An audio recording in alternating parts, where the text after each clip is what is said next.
Good morning, everyone. Just letting everyone join in. So a couple of minutes to get make sure that everyone that wants to join does so, and then we will start. Okay.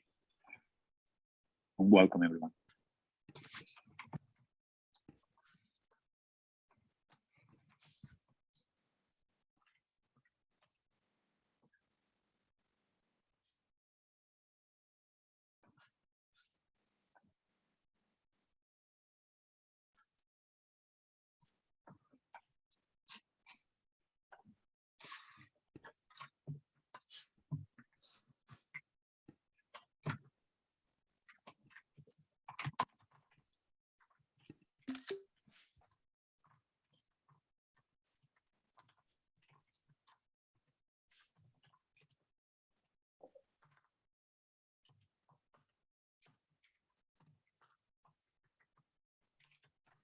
Okay, so it looks like the number of participants starting to be stable, and I'm sure there will be a few more joining up in the next few minutes. But in the sake of keeping up with the schedule that we have today, let's make a start. So very good afternoon to everyone, and very well welcome to this webinar, which is a joint webinar between the two new cores.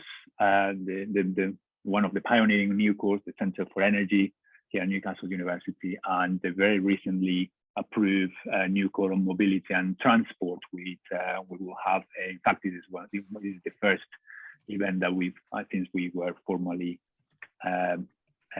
approved by the university, that it will be a formal launch early in the new year for all the things that we're going to be doing in this demand. And clearly the topic of today is a very prominent topic for both mobility, transport, and the energy fields: electricity demand forecasting for EV charging, which is something that is very topical. So my name is Roberto Palacin. So I've said that before. I'm a reader in transport futures here at Newcastle University, and one of the co-directors of that new core on mobility and transport. We have a fantastic lineup of speakers today. And we're going to hear 3 different talks, around 20 minutes each, everyone, about different aspects in terms of this demand forecasting for electricity and EV charging. And after that, we will have a bit of a panel discussion. So if you have any questions or anything, or any comments, just put them on the chat, and me and my colleagues here, Katie and Rhiannon, will help us, monitoring that, and we will be using those for the discussion. So please do use the chat function for that. So I think without further ado, we start with the first talk, which will be from Dr. Laurence Chittock from PTV Group. This is a German software consultancy company. I actually did some work with PTV in Karlsruhe many years ago. Great company, great team in there, and very forward thinking. And Laurence is currently a project manager for transport modeling, and is particularly looking at EV uptake scenarios for a project called Charge. And this project is working towards helping decarbonize the transport sector through the use of EV cars, and also understanding the requirements that this uptake will have on EV infrastructure. So without further ado, Laurence, please, the spiritual floor is yours. Let me share my screen first up. Just check you can see okay, Roberto? Absolutely, yeah, perfect. Thank you very much. Perfect. Thank you for the introduction, and hi everyone. Hope you're all doing okay. Back at home now for me. Had a brief sojourn into the office, but now it's gone back to home. Yeah, you get to see my office again. So as Roberto was saying, my name's Laurence Chittock. I'm a transport modeler and project manager for PTV Group. I'll say a little bit about what we do on the next couple of slides, but essentially we develop software for the transport planning industry. My background is in transport modeling and consultancy. Before that, in academia.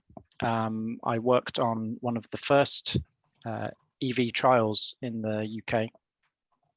The largest one, which was based in Birmingham and Coventry, called K-Board, and actually one was hosted in Newcastle at the same time. But I think Geoff and Colin were also involved in, and Myriam as well. So yeah, my experience goes back then to about 2010 or stuff, and I've been looking at this topic for a while now. It's really good to see some of the uptake in electric vehicles really starting to accelerate in the last year or so. So I won't spend too long on this because I'm sure most of you are familiar with the problem that we are trying to solve and where we are trying to go. So lockdown effects aside, in 2020 aside, the transport sector is the highest CO2 emitting sector in the UK. The energy sector, on the other hand, has been decarbonising at a much faster rate. And so with cars shifting to electric, the transport sector can effectively piggyback on the successes that we've been seeing in the electricity sector. You may have been following the recent COP conference, and you can see it's going to be vital for us to meet these net zero targets and transition fast. Many countries during the conference committed to accelerating their uptake and their rollout of public charging infrastructure. But what exactly does that mean? How many do we need, of what type, and where? And also, what can electricity networks do to prepare?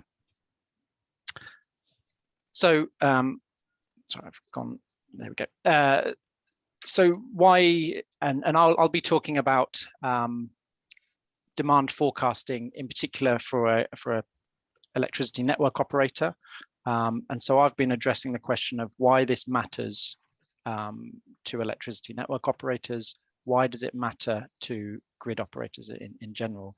Well, to be able to assess future electricity demand and the requirement for their infrastructure, for the first time, it's going to be necessary that network operators can understand mobility patterns. And they haven't had to do that before. I mean, electricity networks have not been influenced by cars or movement of vehicles before. So electric vehicles coming on, charging, it brings in new load patterns and a new amount of load onto their network. So there's many things they can do, from upgrading the network where extra capacity and reinforcement is needed, but also what's going to be key is flexibility in their services to be able to cope with demand peaks and the capacity, and maximizing the capacity they already have on their networks. As well as electricity network operators, there's a tool that we've developed, and I'll show you that. And this has relevance for city planners or indeed infrastructure providers in general.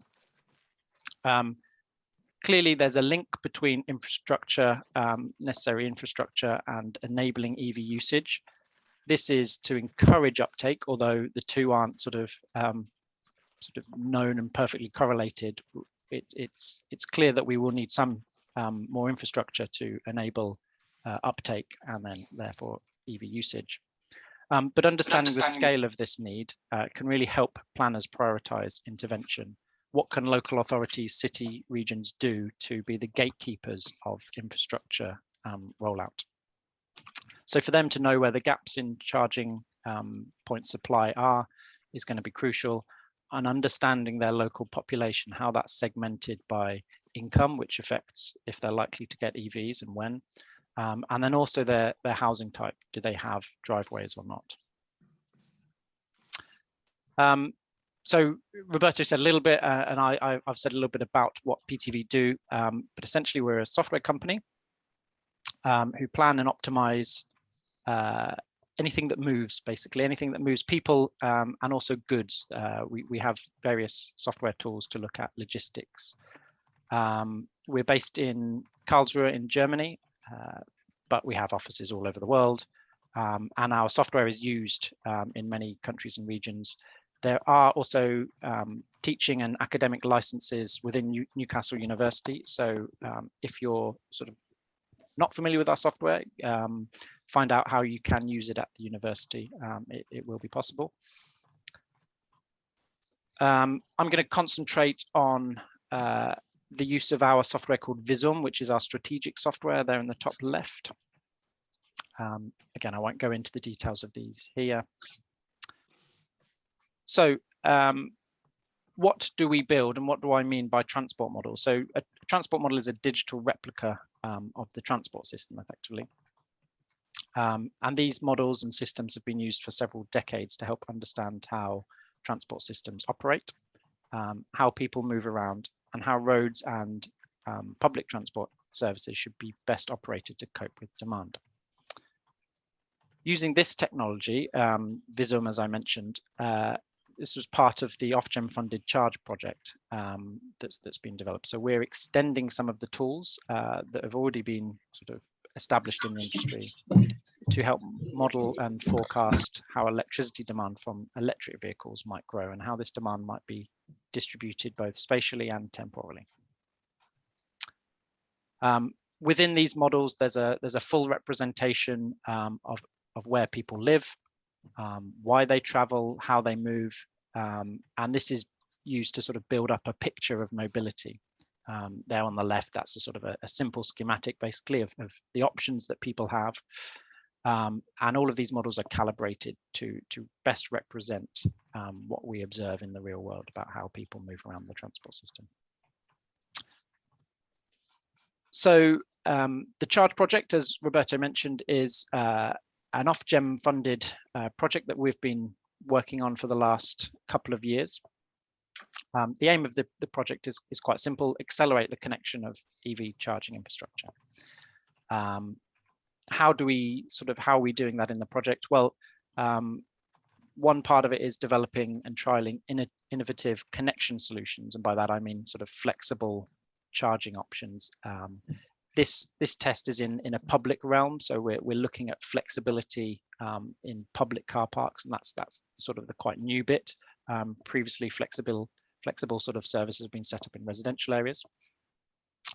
We're developing a connections tool so that users in this region being the Northwest and North Wales, by the way, can look at the capacity on the electricity network, and they can create a connections request, a sort of indicative request to say, can I install a charging point here? Is there enough capacity? How much will that cost me? Also inside this tool, we'll be combining transport model outputs, and that's where we come in. So we've got the supply side from the electricity network. Is there enough capacity in certain locations? And then layering on top of that, we're adding what's the possible demand, what's the scale of the requirement for charging infrastructure. So there are SP Energy Networks, or Scottish Power as you might know them, are the client in this case, and we're working alongside Smarter Grid Solutions and EA Technology. So quick rundown on model building and what we do and what we've built for this region. It's a model there that encompasses that blue region there in the Northwest. And this has been built with a digitized road network, census and land use data from OpenStreetMap and other sources, survey data. This is a really useful source, by the way, if you're in this space, the National Travel Survey, about how people move about and how long they, sort of how often they travel. Okay, so it's been built in our software called Visum, and we have calibrated that model to sort of industry standards using mobile phone data and traffic count data. I'm conscious of time slightly. So we also developed some future scenarios in the project, and these have been developed to consider a range of factors from uptake and charging demand in the future. There's obviously quite a lot of uncertainty in terms of how the market will develop. So we consulted a range of experts to help look at some of those uncertainties. And in particular, drive us towards a sort of a desired vision. Where do we actually want to get to, and can we try and build towards that future? So we developed 4 scenarios, and then there's a key one, the vision-led scenario of on course for net zero. So within that scenario, we define how many EVs we need to meet sort of targets, what sort of vehicle technologies there might be in the future, and also what the split and the reliance people will have on public infrastructure based on their home circumstance. So how do we do this? Well, we use all of the mobility patterns that I was explaining from the transport model. So essentially, we convert what we have in our model typically, which is just cars. We convert those to electric cars, distribute them across the region based on various parameters, including income, driveway access, and other demographic indicators. And then we understand where those EVs are likely to be driven, how far they're likely to be driven, when and how long those cars are going to be parked, down to quite a sort of granular, detailed level. At that individual level, this is essentially how we do the modeling. We look at individual vehicles, so we go down to a sort of agent level model.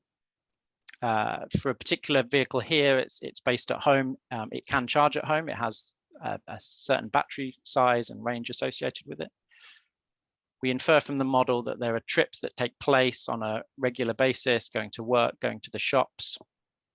Sometimes they might go and visit friends, go to tourist attractions. This is all sort of calibrated and based on what we can see in the real world and extrapolated forward.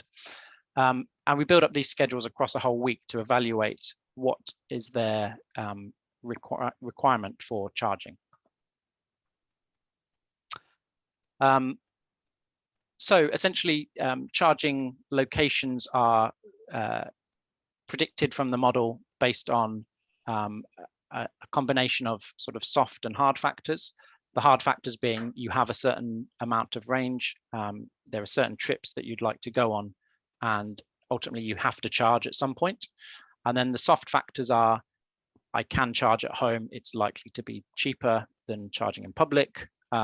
And so we've tried to represent some of those softer factors around choice using some of the scenario prompts. The result of that is an estimation of where people would like to charge, so the charging demand, and then how much energy demand is resulting and the number of charging sessions in that case on an individual vehicle level. We group all of that up, aggregate it here to a zonal level. And this is currently being published on a public website. So do feel free to go and check this out. You can scroll through some of the results down to an LSOA level, look at the different scenarios, and there are estimations for energy demand in sort of kilowatt hours, but also the number of charging sessions, typical dwell times in that location, and profiles throughout a day. Okay, I will try and wrap up in the next few minutes. So the tool that I showed there can be used at a very local level, and it's intended to sort of help infrastructure installers in the region sort of look at individual cases to see where can we install, what's the capacity, and how much demand might we expect. But at the regional level, we've also looked at, done some analysis to sort of identify the total growth in demand, how this might be split by different types of location. And it's clear to see, I mean, it's a bit of an obvious statement, but if there is to be growth in electric vehicles that we require to hit these targets, then there's going to be significant growth in electricity demand. This will grow more rapidly for public locations, especially as more people without driveways get electric vehicles. And it is likely, certainly in some places, that there will need to be reinforcement on the electricity network. But critically, flexibility will be key. So there is a lot of existing capacity on the network, but it's trying to maximize that through flexible services. That's going to be key. By flexibility and smart charging, I mean sort of managing the demand and either smoothing or turning people's charging sessions off, so that you can sort of manage the load that's coming in from other sources. We see a couple of, we see some interesting results when we start to segment our population, because we go down to a granular level at the population level. We can look at the effect of decisions on an infrastructure on customer groups. Here I've split between those that have a home charger in red and those that don't in green. In this particular scenario, I think we had about 90% of EVs we're anticipating will have a driveway, and about 10% won't.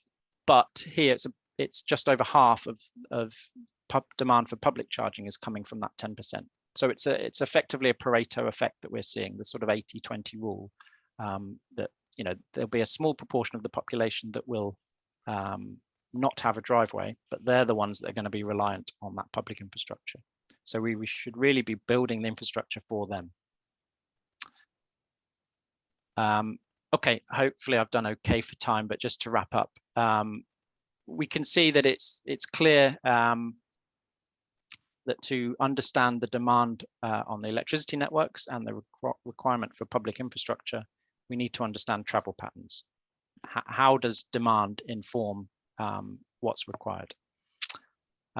Overlaying charging demand with electricity network supply, as we've done on this public online tool, helps identify hotspots for rollout. Essentially, where is there likely to be higher demand and where is there available capacity?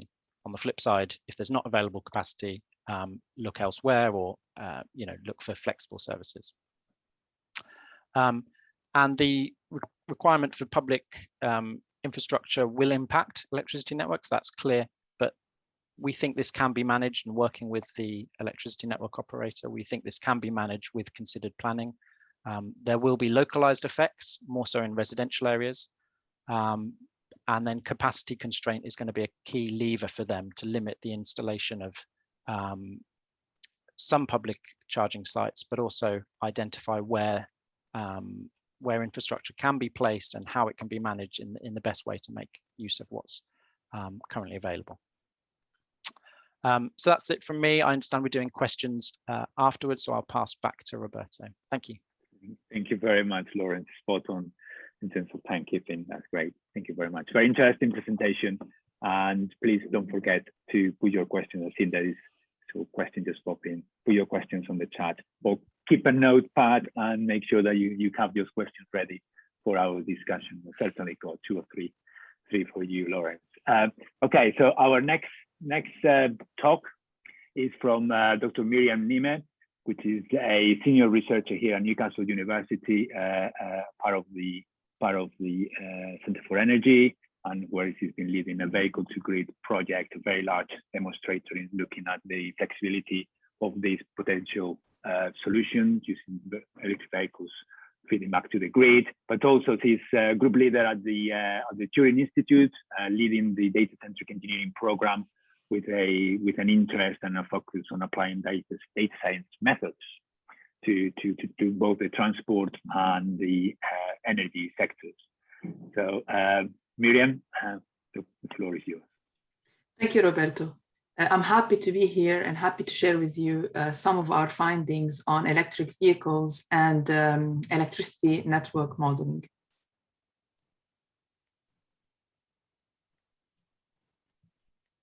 So 1 second so I can.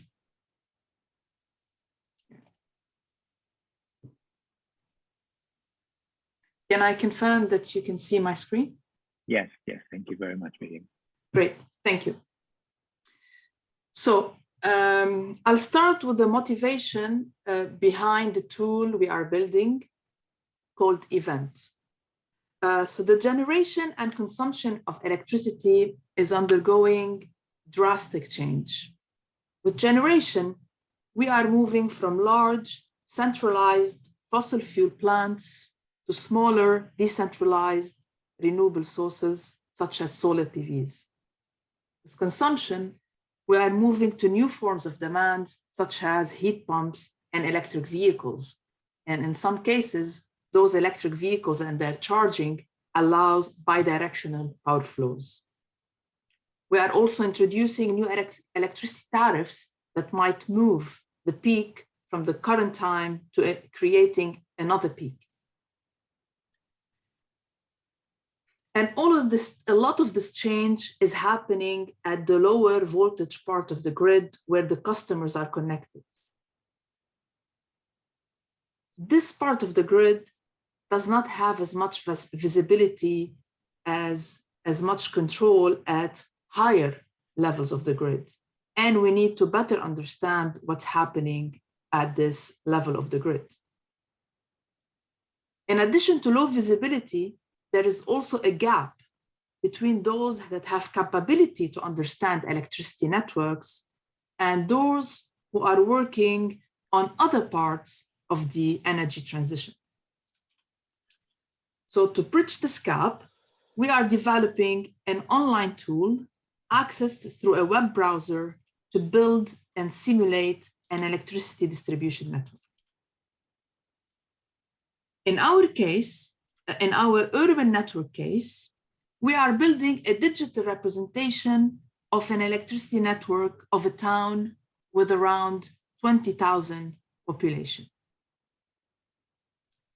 Now, the event tool allows non-engineering stakeholders to simulate an electricity network to understand the impact of EVs, solar, fast chargers, heat pumps on the network. But it also can be used by electricity network engineers as a quick tool in addition to their most extensive business as usual tools. An event can be used to answer questions such as, what next? What if a neighborhood have electric vehicles and they are charging them using smart chargers? What could happen? It helps us ask questions such as, what if those customers have electric vehicles, but also photovoltaic? How is this impacting the network? We need to understand how our networks coping with the change, as this is key to ensure a successful transition to a better energy system. And we hope our web tool can contribute to this. So what you're seeing here, can be accessed through a web browser. It's bringing electricity network modeling to a wide range of stakeholders. Stakeholders can modify a bit how this network look like, so they can change between an urban network, a rural network, and they can also control, for example, how much there are residential customers on the network, and crucially, they can upload their own profiles. So some of the things we're working right now is simulating that network using around 100,000 smart meter data. And this is smart meter data coming from customers who have electric vehicles, who are using EV-specific tariffs. And so using this real-world data, we are able to understand how is this impacting the electricity network. I will give a bit more detail on what's behind this, on the network behind it. But before, I want to give a bit of background on some of the electric vehicle projects and findings that led us to this web tool. So we've been working on electric vehicle and charging infrastructure projects for the past decade. This started with a project called Switch EV, where we needed to understand if people will accept electric vehicles. And one of the main findings of that project is, yes, there were some issues, for example, back then, range and charging infrastructure. But at the end of that project, people did not want to give back the electric vehicle that was lent to them. So that was a good indication of what was coming next. After that project, we focused on the charging infrastructure. So what type of infrastructure do you need? So slow or fast, for example, and where do you need to install it? Residential, work, public. And one of those projects, a rapid charge network, where we analyzed data from 74 fast chargers, was in collaboration actually with Colin and Geoff. And the most recent one is a project looking at a new type of infrastructure, which allows not just charging the car, but also discharging it to help support the electricity network in return of some financial incentives. These are the vehicle-to-grid chargers installed at the Cranfield site. And this is an example of data coming from a car where it's being charged or discharged depending on the frequency of the grid. So if the frequency is high, for example, then we could charge the car and vice versa. Part of that V2G project, we also ran a survey, and what we notice here is that once people actually use those V2G chargers, their perception changed. And in one question, which I'm showing here, is they had a different perception on battery degradation compared to people who did not use V2G chargers.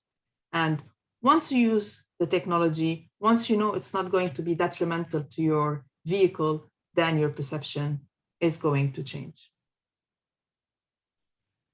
As part of all these projects, we're collecting data. Approximately, we have over 1 million kilometers driven, and we have over 140,000 trips and 40,000 charging events. These are collected from urban and rural users, and the charging infrastructure is collected at different locations. So some of the findings we have is that there is a need for charging infrastructure at different locations. People on the trial prefer to charge at locations where they naturally park for a long period of time, such as at home and at work. And when the infrastructure at these places is not available or is not enough, then it is key to complement our overall network with fast chargers installed at filling stations, either at urban areas or along travel corridors. Focusing specifically on fast charging demand, we have noticed that some fast chargers were not used as much as others. Even those chargers, and this graph is showing chargers by the date of installation. So if the charger you see on the far left is the first charger installed, and the one that you see on the far right is the last one installed. And we see there is a difference in how much these chargers have been used. And this raises an important point here, is that what happens if a location is not used enough? How can we justify from a business sense installing a charger there that's not going to be used? And if we don't install a charger there, then there is an issue with having an extensive charging infrastructure. Moving now from analyzing charging data to analyzing driving energy data. And on the left, you can see a breakdown of energy consumption. And this is taken into account different variables such as the driving behavior. So if you have eco drivers who use less energy to go on the same trip compared to, for example, a more aggressive driver, but also you have important variables such as temperature. And we can see on the graph on the right that temperature impacts the energy consumption. And this becomes relevant when we have those electric vehicles providing services to the grid at a really cold winter day, for example. So we cannot expect those vehicles to be able to provide a similar amount of service on a cold day compared on a hot day. And the reason is, driving on a cold day, you'd use much more energy and you come back at a much lower state of charge that you need to charge it to a certain level before maybe you can provide services to the grid. Similarly, we can expect that at very cold days, we would need much more electricity demand to charge those vehicles compared to a less cold day. And charging those cars is like plugging a whole new house. There's a lot of energy that is required, and we need to understand the impact on the network.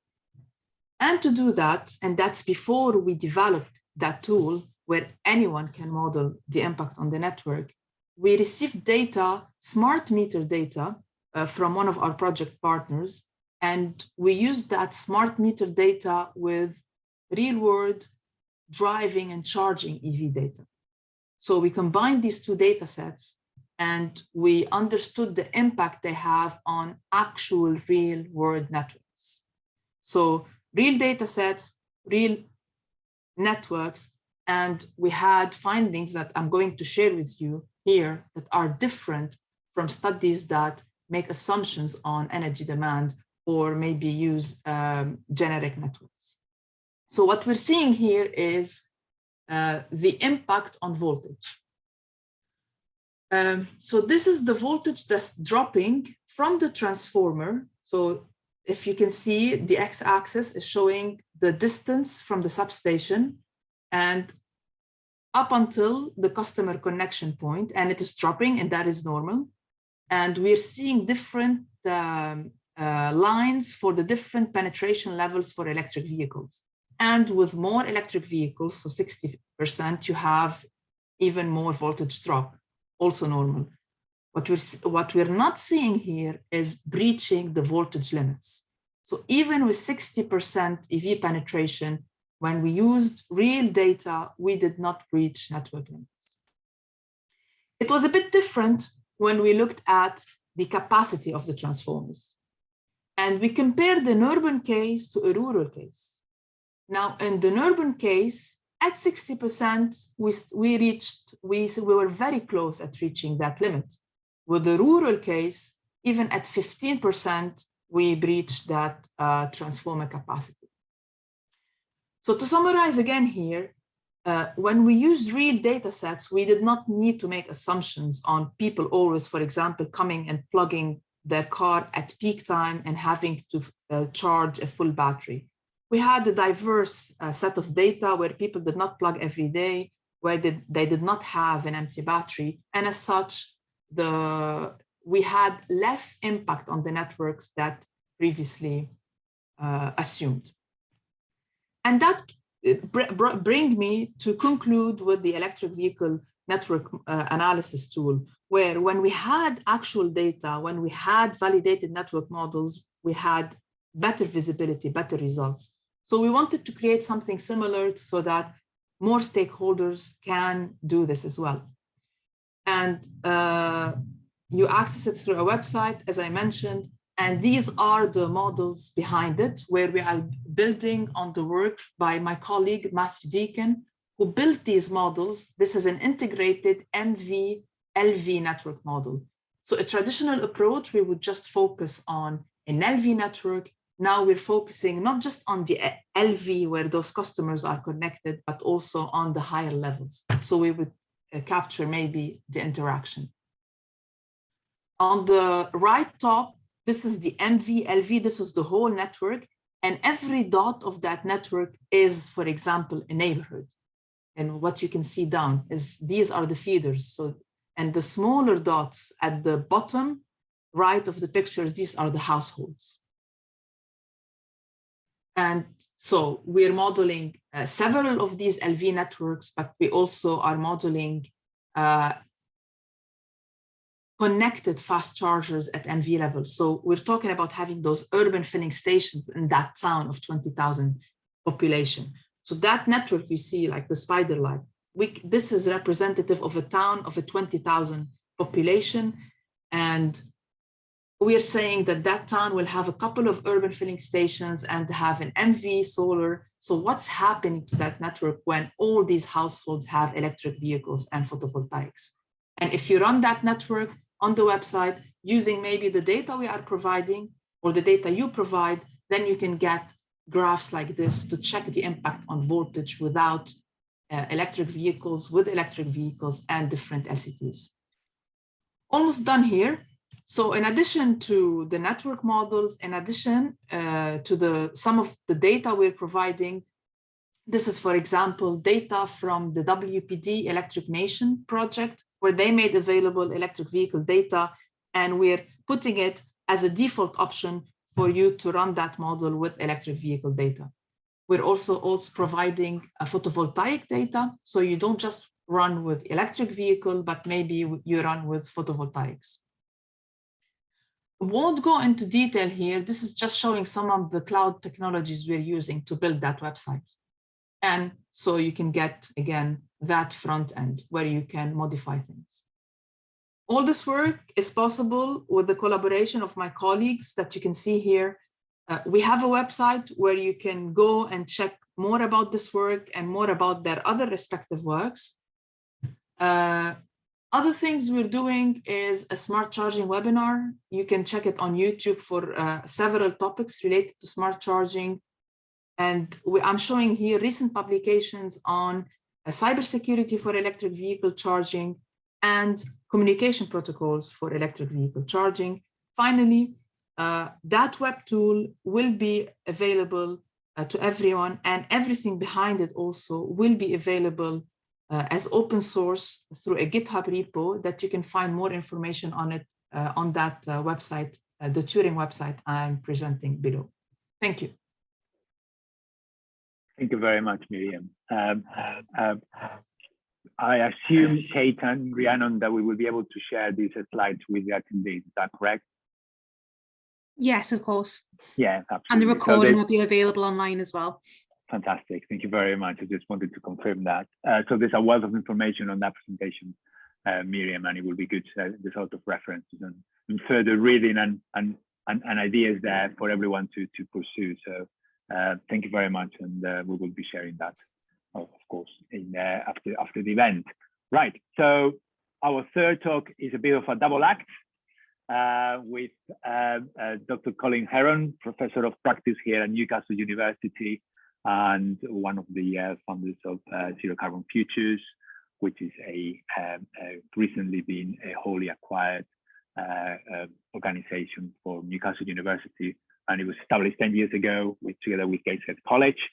And also we have with us Geoff Watson, which is one of the technology managers on Zero Carbon Futures, and also part of Newcastle University, which is specializing in electronic engineering and involved on a number of projects related to behavioral studies and links to EV, both in the region here in the northeast, but also in the northwest with Transport for Greater Manchester.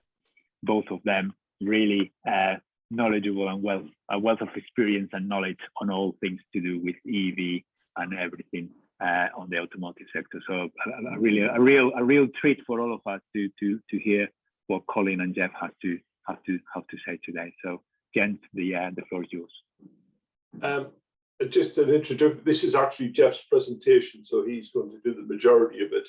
The only thing I would like to say is that what we are experiencing heavily is that there is a randomized nature of charging.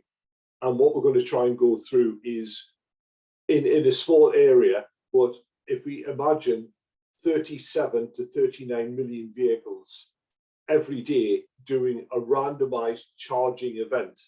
And what we're trying to do is to predict what those charging events will be and at what intensity of power will those charging events will be. Because we could just imagine if 35 million vehicles all plugged into 350 kilowatt charger at exactly the same time, and they could all take 350 kilowatts, that would be a problem. Well, that's not what we think is going to happen. So, Geoff, over to you. Okay.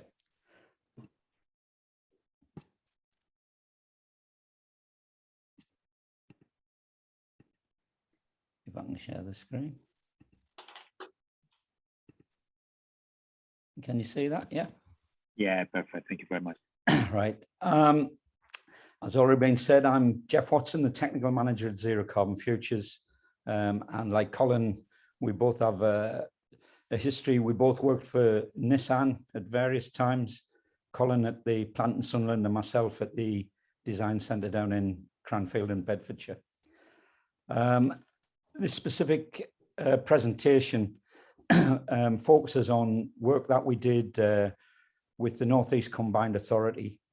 We've been involved in a number of projects, as Myriam's already mentioned a few of those. but in particular, we did this one with Necker. We also did one similar with Transport for Greater Manchester, Aberdeenshire Authority, and more recently, actually still ongoing, is with Milton Keynes. Unfortunately, I can't share any of the findings from Milton Keynes at the moment because we haven't actually published it through Milton Keynes Council as yet. In August 2018, we were commissioned by Necker to conduct research into the charging behaviour for the public EV infrastructure within the Northeast between 2015 and 2019. The objective was to try and provide an evidence base to support the development of the business model and policies going forward.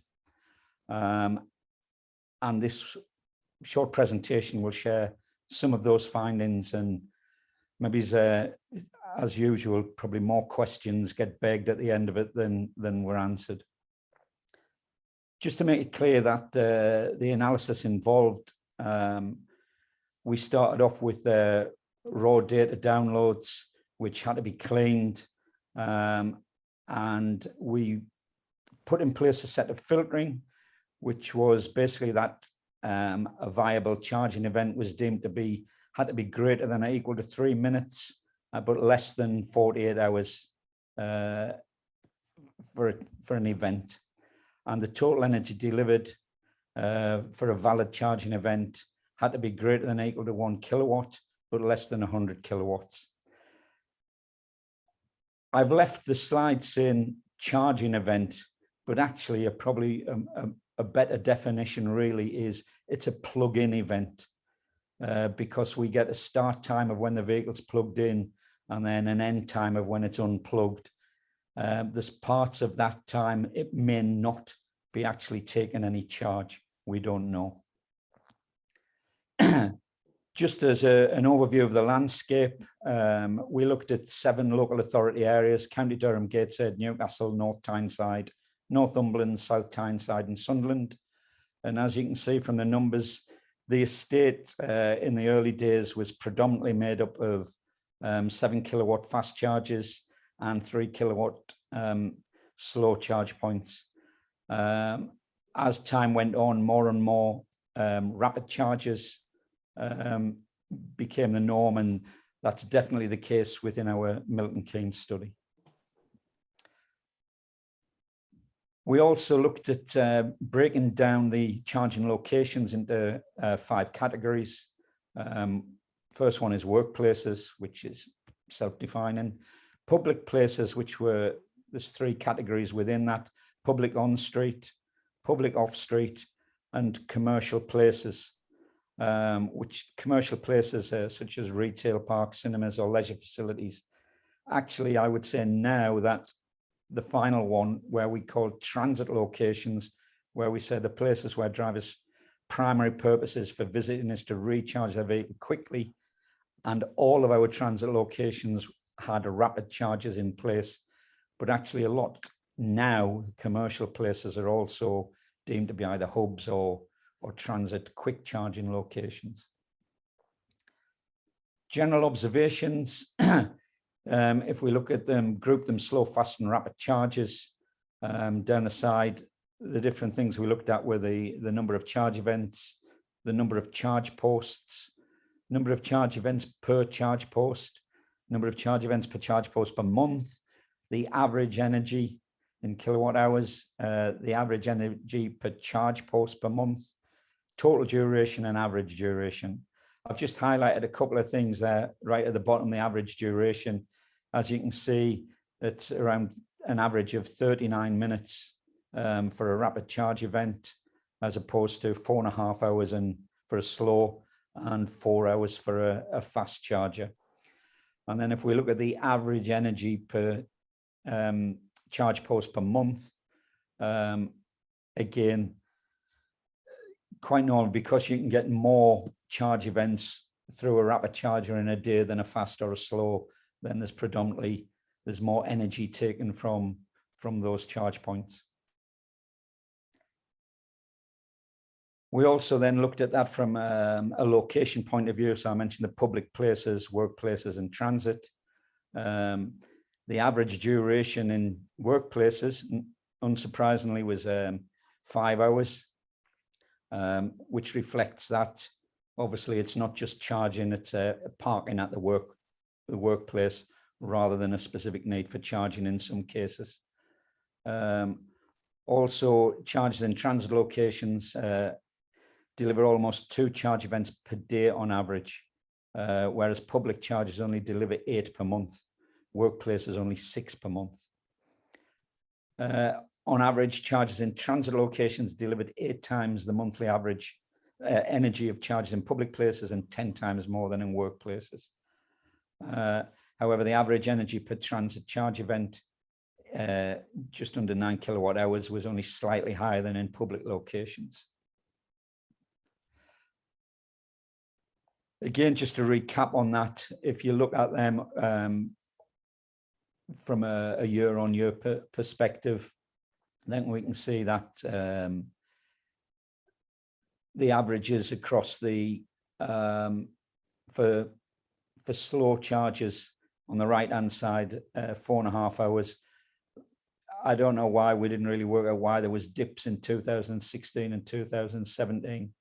But you can see on the far left, the rapid charges, there's more rapid charges were coming onto the network and more use of those. I've said below that, again, fast and slow charge points are predominant in workplace locations where they tend to remain plugged in either until asked to move or when the working day ends. And that does have a large effect on the average duration. If you look at the same thing from the average energy delivered, so the average energy delivered and the average duration at rapid charge points are continuing to increase year on year. And that could also be affected by the increase in electric vehicle battery capacity. I think when we first started this, the Nissan Leaf, when it first came out, had a 20 kilowatt battery. Our latest data from even last week when I checked, we're now up to, with all the different vehicles on the roads, there's an average of 70 kilowatt hours now on an EV battery capacity.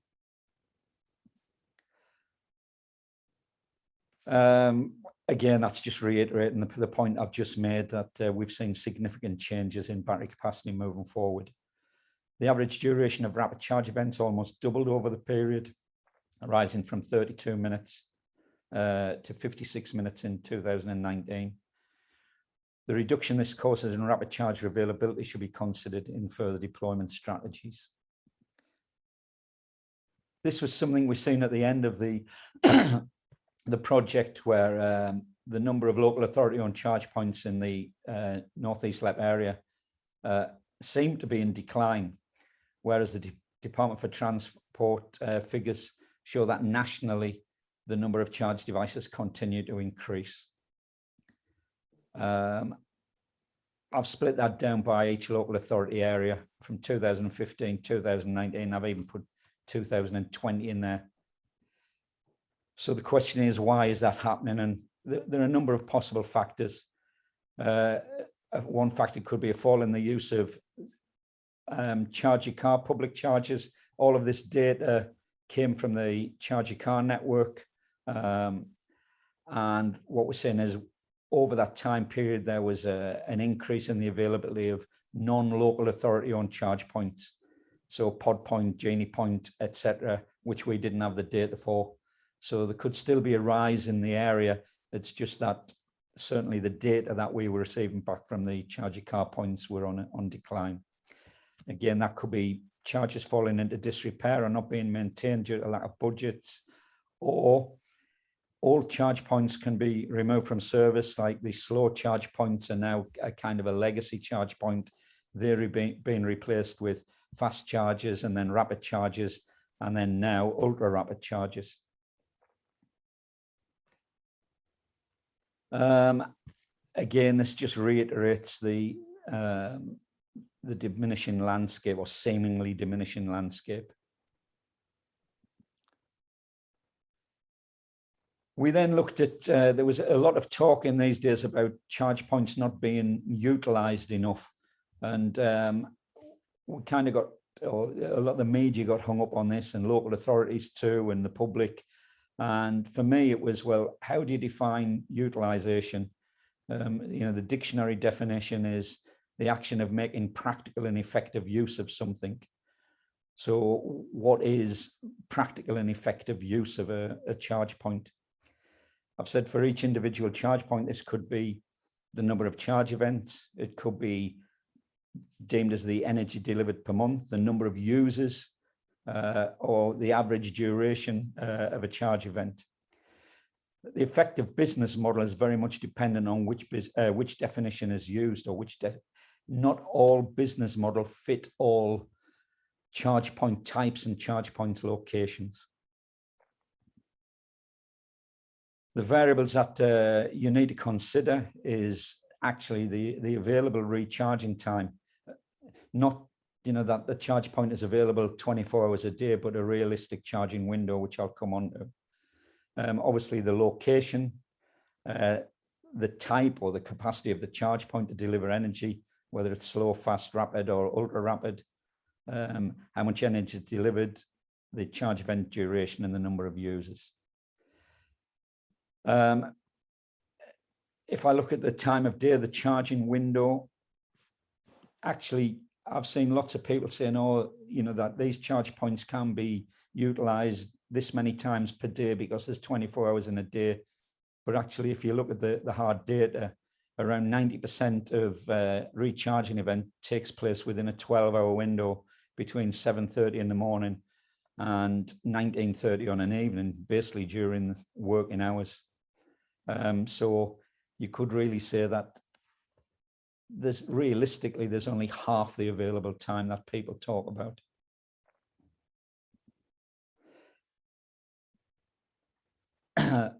So I've said the theoretical availability is 30 days a month, 24 hours a day. But actually, I believe it's realistically, you should be looking at 12-hour windows. The next, quite a few slides, there's going to be a lot of numbers thrown at you in a lot of tables. And it's basically to prove a point on how you look at things, which angle you look at things on utilization. So these are what I deemed as top 10 lists for just the 2019 data set. So if you look at the top one, and I've highlighted all the different factors along the top there, as number of users, charge events, total energy, average energy, duration, total and average, charge events per month, and energy per month. So the first table is the top 10 is ordered by the number of charge events. And in yellow, I've just highlighted that in 6th, 8th, and 9th place, actually there's only 1 user and 2 users, but they're in the top 10 of the number of charge events. So, if you were looking at the utilization from a number of charge events, you think, yeah, it's been well utilized. But if you look at the users, you could argue, well, maybe it's not so. The one underneath looks at the total energy. And actually, in 2nd place in Northumberland, Ponteland Leisure Centre, only 1 person was using that, but they were 2nd in the list of the total energy used in 2019. Again, if you look at the number of users and the average energy delivered, then for average energy delivered, the number of users drops dramatically. On the top one, you can see that the types of charger that's being used and the location types, how that's affected by whatever you decide the major factor is for what you deem as being utilized. Again, this one is just for rapid charges. You can see down the location types as QC, quick charge, it's transit locations. And again, the Ponteland Leisure Centre one comes up there. And this is purely looking at rapid charges. This one, the same again, but looking at fast charges. I'm not going to go into all the figures. And finally, the slow charges.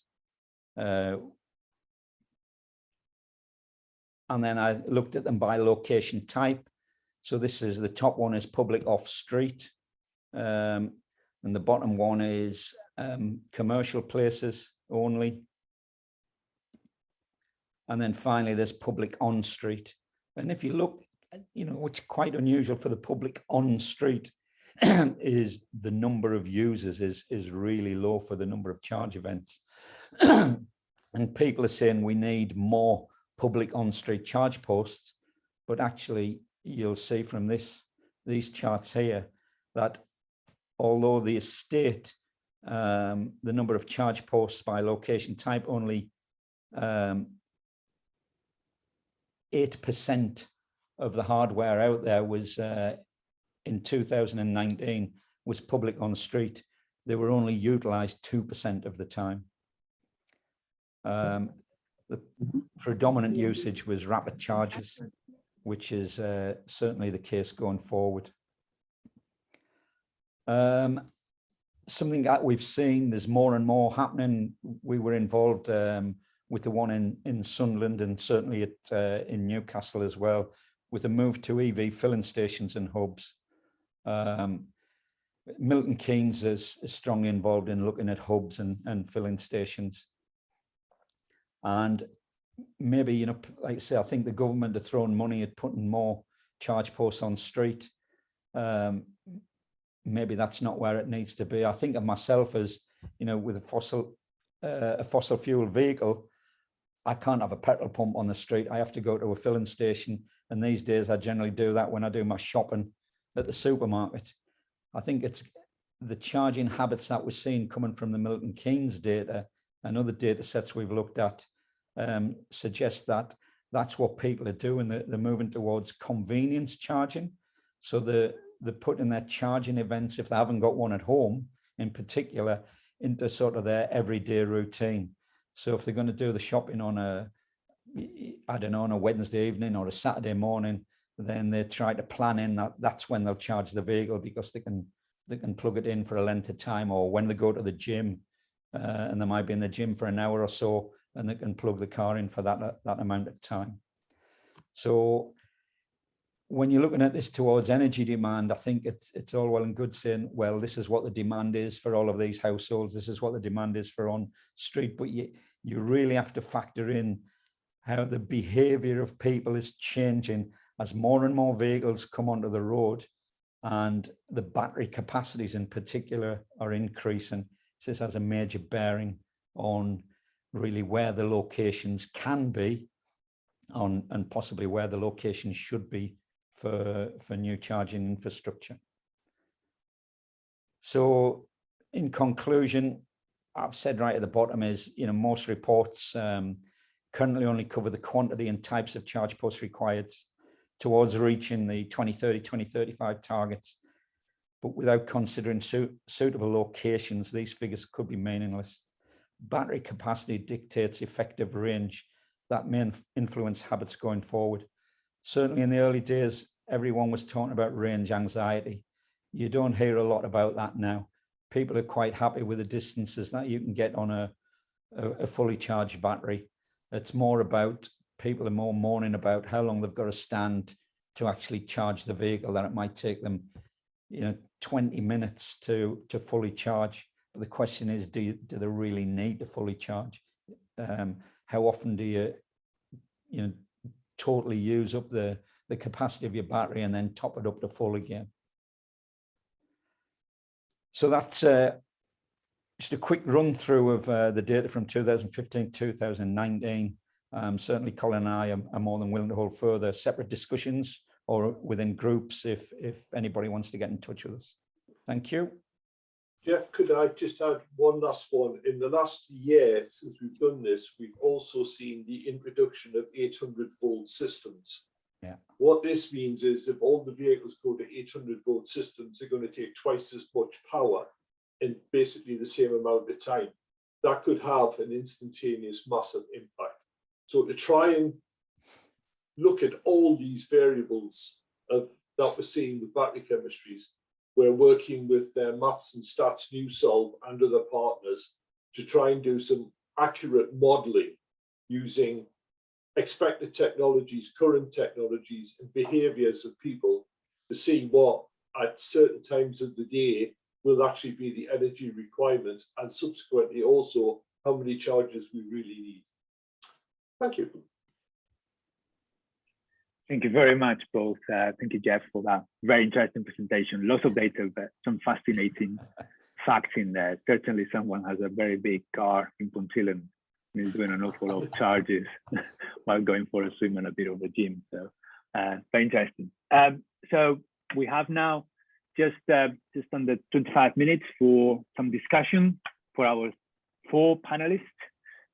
So any questions? I've seen a few questions in the chat, and I don't know if let me just go back to them to make sure I can get them. So there were some questions for I think this one was from Saskia to Laurence. Is that correct? Yes. So is distribution networks capacity always a constraint over time, or does the model assume reinforcements can be made when they are needed? So what we've got, what we produced on the transport demand side was sort of what we call demand potential. So what we envisage the demand to be going forward based on the number of vehicles. The capacity as it currently stands is just today's capacity. They are the company that's developed that aspect of the project is looking to forecast future loads from other sources, heat pumps. So that's also something to look at. But essentially, what we've done is by sort of establishing what we think the demand is, then that sort of shows the gap, the supply demand gap. So no, we don't have that feedback with capacity could be increased and what would happen. I mean, the assumption is if there's capacity there, you can install a certain number of chargers, and if there's not, then you can't. You know, or an application will be put in, and the DNO will then go and upgrade the network. So it's more about finding that gap in supply and demand. Yeah. Thank you. Saskia, is that okay? You want to come in? By all means, feel free to unmute yourself and get into the discussion.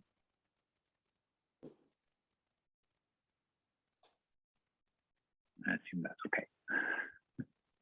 Okay. I have one more for you, Laurence. You talk about 4 scenarios, and you built 4 scenarios for your modeling in the Northwest. How do you build those scenarios? Did you do some consultation with the stakeholders, or it was something that you did internally as part of your expertise and assumption? Yeah, so it was a combination of both. So we first consulted the sort of the wider project team. So that included the those working for SB Energy Networks and the project teams. And then we also held a couple of industry events and invited local stakeholders. So so yes, we tried to sort of receive feedback. I mean, the 2 that came out was, one, we need a vision. So we need a sort of a net zero target, and how do we get there? And then also what happens if that doesn't work out, and in particular the one where we assumed more people with driveways would get EVs, but significantly more people that they people without driveway would really struggle. That was sort of the 2 key that we looked at. Okay, yeah, thank you very much. And Saskia mentioned that her microphone is not working, so thank you for your response. Very good. Just going through the chat, I think Dan Weaver has a question for Myriam. I don't know, Dan, whether you want to unmute yourself and put the question forward. And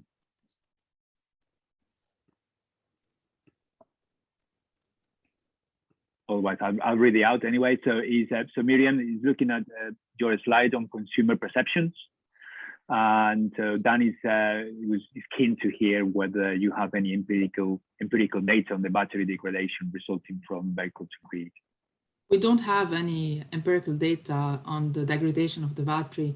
I must emphasize here that the slide is based on V2G, on customers who already have V2G and have been using it for up to 18 months in some instances. It is important to have this data anyway, what's actually happening to the battery. And I would suggest that we would need maybe 5-10 years in the real world before we can really know what is happening and what factors are causing what. However, what we can tell now is that these V2G projects are either backed or led by car companies. So the users participating, they're not worried because the automaker is saying to them, yes, okay, you can do V2G. So that's one side of this. And the second is some of them are leasing their cars. So they would care less maybe to the impact in 10 years from now, as long as it's fine for 2-3 years. And they've had it for almost 2 years and it was fine. Yeah, absolutely. And I see that Dan has also microphone issues, unfortunately. But anyway, so if you fix and you want to chip in, by all means do, Dan. But I will say I might misinterpret the question, but also so that's the kind of perception of the users in terms of whether they have a perceived concern about the battery degradation. But do you have any actual data on whether this degradation is taking place? No, not on this project. We're not collecting actual data. If Dan is interested, DTU in Denmark recently published a study on exactly battery degradation, and they had the 5 years worth of data from frequent response, which is quite a tough service on a battery. Yeah.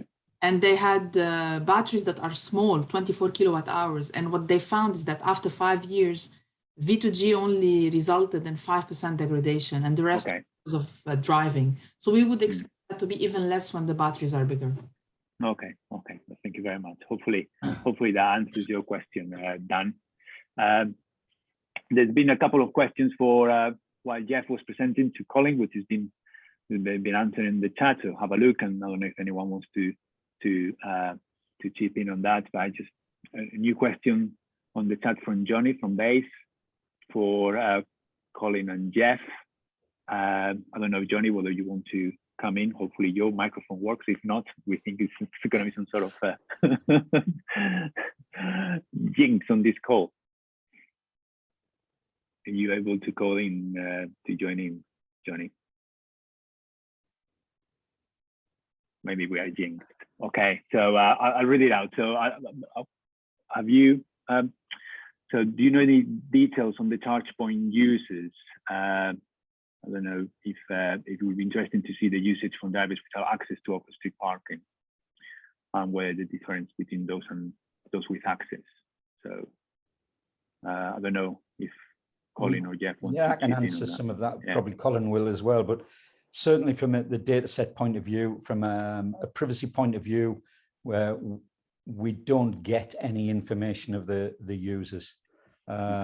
All we get is a number. We identify a user by a user ID, and that is it. It's just a number.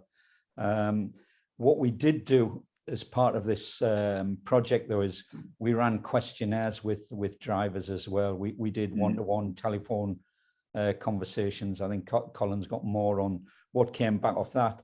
But certainly, it was because at the start of the project, a lot of this was free charging. So I think you might find that the behaviors were skewed, because why, even if they did have a charge post at home, why should they pay for the electricity when they can go and drive to a car park or drive to work and get it for free? I know that those kind of habits have changed now, and it was mainly range anxiety that was causing people to be charging as frequently as they were. It's less frequent because of the increase in capacity of batteries.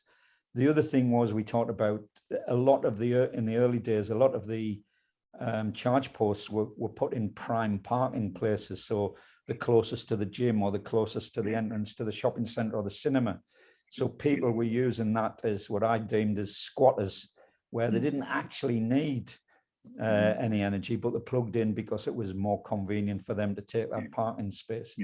So as Colin had mentioned, I have looked at the fees as part of the project, and certainly with Milton Keynes as well for business cases.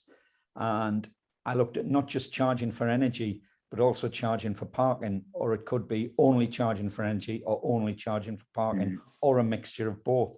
It's very dependent on the location, the type of user, the type of charge post. That's why I said earlier, there's not, one doesn't fit all.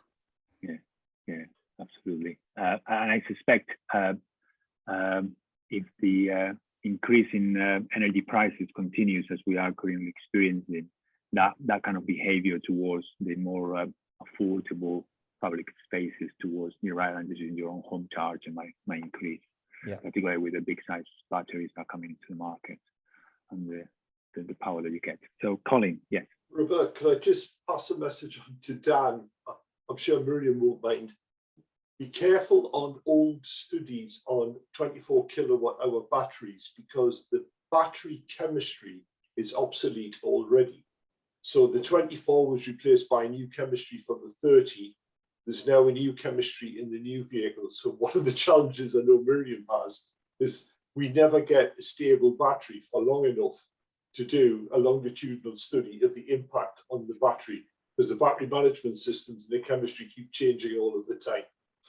So a lot of the papers, unfortunately, which have been published are, because I had a 24 kilowatt, the vehicles are actually obsolete. But yes, to support what Geoff was saying, one of the challenges is we cannot get individuals' data. What we can get from some people is profile of people, who they're stopping and where they are, but that's about it. So we'll have to do questionnaires, follow-up phone calls, which we did with the study Geoff went through. Yeah, absolutely. That's a very, very important point. And I might be mistaken, I'm just talking from memory, but I think Myriam might have done some of that work in early years in terms of doing some follow-up questionnaires in terms of looking at the behavior of following a cohort of drivers in the Northeast, but I might be mistaken. Yes, no, correct. But as Colin just mentioned, it's quite old. It's the same. It's the one, yes. So fast, so you cannot assume what applied or what happened. Even in 2019 is happening now. But just something, you can see there is a lot of companies, definitely in London because I can see them, but maybe somewhere else where they're installing charging station or installing plugs as part of the lampposts in areas where people don't have chargers at home, so they need to use residential but public stuff.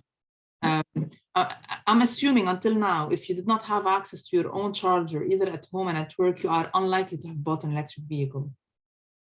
So moving forward, how their usage will differ, looking at there are companies who are encouraged to open new businesses to provide this type of services. It means there is enough people who will use these on-street public stuff. Yeah, and I think it was also mentioned in one of the talks about the. I think I might have been. Colin mentioned this earlier before the talk, that the significant increase in the size of the batteries and the range will change the behavior in terms of reducing that anxiety, and therefore they need to be thinking about they have to charge very frequently. So it might give the confidence to consumers that don't have charging at home to go for electric vehicle anyway, because they might need to charge only once every 2 weeks or 3 weeks. So what the work that me and Geoff are doing on energy demand can be highlighted by the motorway and the strategic road network. So one of the questions we're being asked is, if you take a motorway service station on the strategic network, TB or wherever it is, the question is, how many vehicles at any point in time will come in to charge, and how much power will they take? Yeah. So at 1 o'clock, will you get 50 Porsche Taycans all turn up and take 350 kilowatts? So over a time period of the introduction of the vehicles and the different batteries, the question is, how big a cable do we put into a motorway services in 2022 or 2050? That's what the grid and that's what the DNOs want to know. And can you reserve that power? So that is the big challenge of, and then if trucks go to electric and long distance coaches are electric, how bigger has that cable got to be? And has the cable in outside Heathrow got to be that big?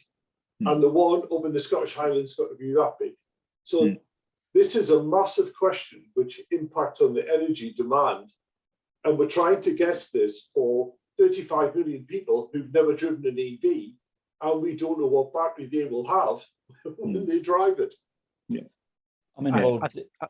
sorry, I was just going to say to come in. I think that's what we've been trying to do, certainly with the scenarios approach. You know, for some of the future things that there either isn't empirical data, or the empirical data we sort of believe will be outdated. So for things like we've tried to look at, what do people without driveways actually need? What do those with driveways actually need? For instance, if public charging is not free. So that's sort of where we've tried to look at this one. Just adding to Colin's point on motorway service areas, I'm involved with the Maths and Stats department at the moment on a project, and the data sets that we've got from them are on the number of or percentage of turn-ins. So we've been given the amount of traffic that passes a particular motorway service area, and then you get a percentage of how many of those actually turn into the service station. And I was actually, not surprised, but it sort of confirmed that in more than 30 of the service stations that we looked at, all of them, the peak happens between 12 and 1 o'clock, in other words, lunchtime. So, you know, that's the big question, is that what you've now got to sort of plan for? Is that peak surge on you know, demand for energy? Is that when they're going to be plugging in? But again, so going back to what Colin was mentioning there, that might be true for 2022. Would that be true for 2032? Yeah. And we are starting to see already that was happening in the last 18, 20, 24 months, is changing completely the working and life habits on the normal working hours, is not necessarily the average working hours, and people working more from home and that just stay and so on and so forth. So it's a fascinating development there. And again, I guess some powerful modeling tools are the ones that will, will help with that. Even the mix of vehicles, because the figures we're getting in are for all vehicles on the road, regardless of whether they're, you know, a plug-in vehicle or not. So as that balance changes from, you know, electric vehicles away from fossil fuel vehicles, is that going to change the habits of actually when they're going to be pulling into service stations? We just don't know yet. Yeah, we don't know exactly. Fascinating. Definitely was going to keep us busy. There's another question in the chat from Farsaneh to Myriam. I don't know, Farsaneh. Let's keep trying to see if anyone can actually speak. You want to put your question to Myriam? Yeah, sure. Okay, I think I can speak. We got one. Fantastic. Thanks, Myriam, for presentation. I just, in one of the slides, you showed that even with 60% EV uptake, the transformer capacity wasn't hit. I wanted to see what the assumptions are and what the headroom capacity was even without EV charging. Yes, it was low without EV charging, so we didn't have any issues without EV charging. And then when we added new demand, even at 60%, we did not have issues. And there was two reasons for that. First, that our data showed that people are not plugging at peak, and they're not plugging with an empty battery. So the energy they required was much less compared to what assumptions we would make. Mm-hmm. The urban network we used was not constrained. It didn't have issues. So if you had started with a network that had already, let's say if the transformers was 500 kVA and you already are around 400, then yes, you expect to start with. So first, we did not, our real EV data took into account real behavior, which meant we are not overestimating. Second, our urban network, the capacity was, there was enough capacity take into account LCT stuff. And as I mentioned in the study, that raised the importance of bespoke studies, because the rural network had issues at 15%. And that's because already we had issues with the headroom, and then putting on top of that electric vehicles, then you had a lot of issues. Sorry, so with 15% without EV charging, they had problem when you added EV load on it? So the rural, one of the main takeaway of the study raised the importance of bespoke studies. So not all networks are the same. In our urban case, the network was okay. It was not constrained. And so with 60% EV, we were fine.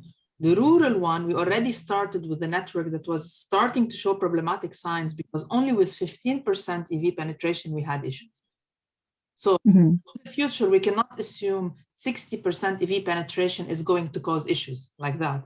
We would say 60% it would cause issues in this network, but this network might be fine. And I think this is what Laurence was talking, is like we need to understand the travel behavior, but also the networks to know where we would need to put what. And if that network showed the problems, then we might need to reinforce, or we might need to, or we could justify paying for flexibility services. So basically, I would assume it will depend on the spare capacity, percentage of spare capacity we have on that network, and also the time of plugging in and the amount of demand they want. So these are probably the most important factors, right? This is what we show in the study, definitely. The topology of the network, what you have already there is going to matter. So let's take an example of a neighborhood in London where you have, let's say, a 600 kVA transformer and you have 400 households connected to it, versus, as an example, somewhere in the north where you have also a 600 kVA transformer, but maybe 200 houses connected to it. So if the houses, all of them here, like the 400 of them have electric vehicles on that same transformer, you're going to have much more issues than a network where you already have 200 houses.